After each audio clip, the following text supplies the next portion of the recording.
Hello, class. Today I'll be tackling a social problem many have faced, facial surveillance technology. This technology works in a very simple but intrusive way. For example, say you're going to school or work. You aren't committing any crimes, you aren't hiding anything, but effectively, you're being monitored. The moral issue: should governments use facial recognition in public spaces? It only raises concerns about privacy, autonomy, and justice. It also impacts millions of people every day. Facial recognition surveillance. This technology offers a high-speed, consistent method of identifying criminals and missing persons anywhere in the city, thereby enhancing public safety and security. This also comes at a cost-effective bargain. Automated surveillance works 24/7 and is less costly to repair and manage in the long run than traditional patrolling. So, facial recognition may sound convenient, unlocking phones, tagging photos, but when governments use it for constant public surveillance, raises serious moral concerns. The core question I explored is it ethically acceptable for governments to continuously scan, track, and identify people in public without their consent? I don't think so. This matters because it affects millions of people every single day, especially in the city. It's a personal touch on a person's privacy rights and can dramatically change how people feel in the country. Why this matters, a real case study. The Robert Williams case in Detroit clearly depicts a wrongful arrest conducted due to a faulty facial recognition. It shows the risks of bias and violations of civil rights. False identification. Due to a faulty system, Williams was wrongly identified over a grainy surveillance footage, despite having been at work during that time. Arrest and detention. He was arrested at home in front of his family and held 30 hours in a filthy holding cell before prosecutors dropped the case due to no evidence. Landmark settlement and policy change.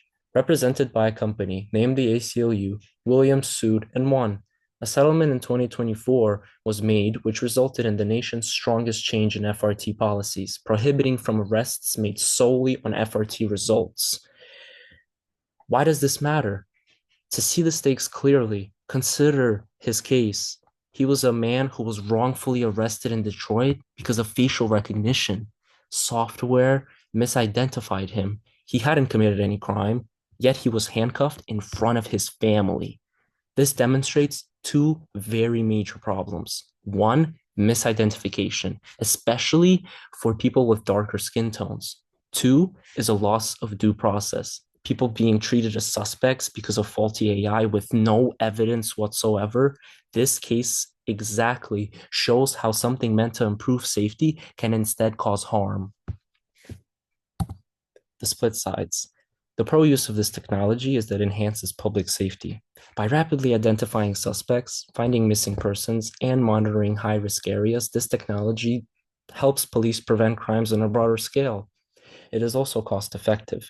It helps retailers by accelerating processing speeds. It allows organizations to handle higher volumes of people in less time, thereby maximizing operational efficiency without increasing staffing costs.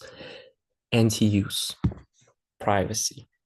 FRT technology, as quoted by the ACLU, enables secret, mass, and permanent tracking of individuals in public without their consent, eroding the expectation of anonymity. Bias. Algorithms are mostly trained on light-skinned male faces, resulting in a less accurate ability in identifying people of color and women, leading to a higher false match rates. Autonomy. FRT targets personal autonomy by creating a chilling effect on free expression and behavior, making individuals feel fear while also altering their everyday choice. When analyzing this issue, I examined two major positions. The first one was allowing facial recognition. This one argued that, well, technology helps identify criminals and missing persons quickly. It does enhance public safety, costs less than traditional policing, and works 24/7 with consistent accuracy. Its supporters argue that security benefits outweigh privacy concerns by a lot, while on the other hand, restricting or banning facial recognition is a strong side as well. Its constant monitoring violates privacy and autonomy. It logs movement without consent and can be very unconstitutional. It has higher rates of certain racial groups and encourages government overreach. This side sees the technology as invasive, biased, and very unjust. The ethical theory used is deontological ethics.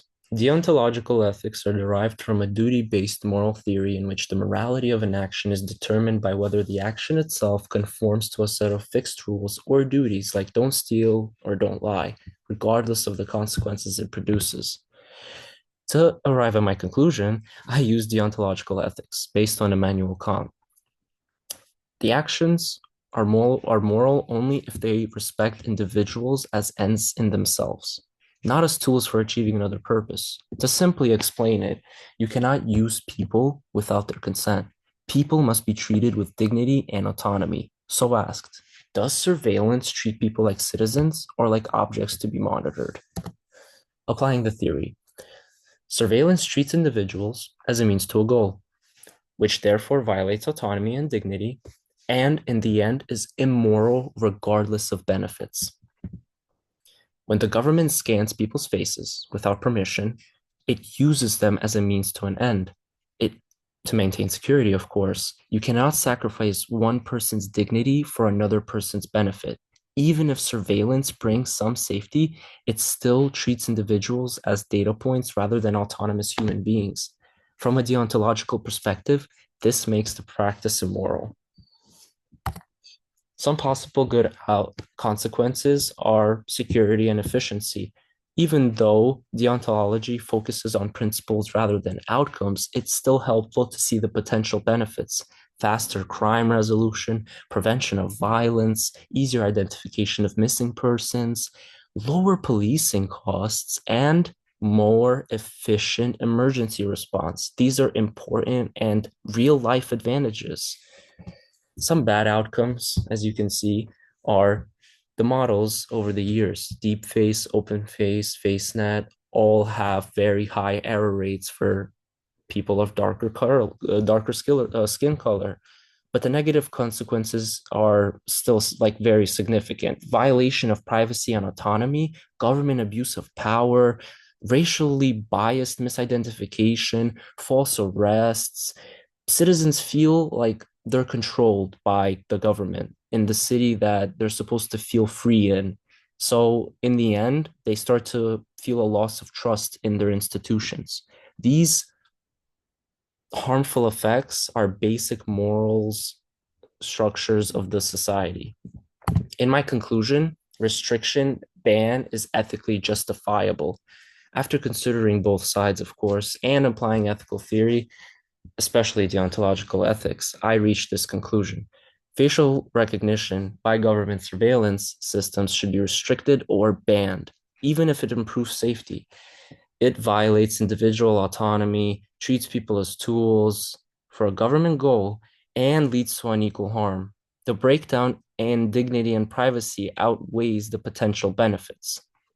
And why this matters for the future, you ask? As facial recognition technology keeps advancing, we face a choice: allow governments to monitor the public constantly, or protect autonomy, dignity, and civil rights. My analysis shows that the ethical thing to do is to prioritize human dignity. Surveillance that treats people as objects, even for safety, cannot be morally justified. Thank you for listening.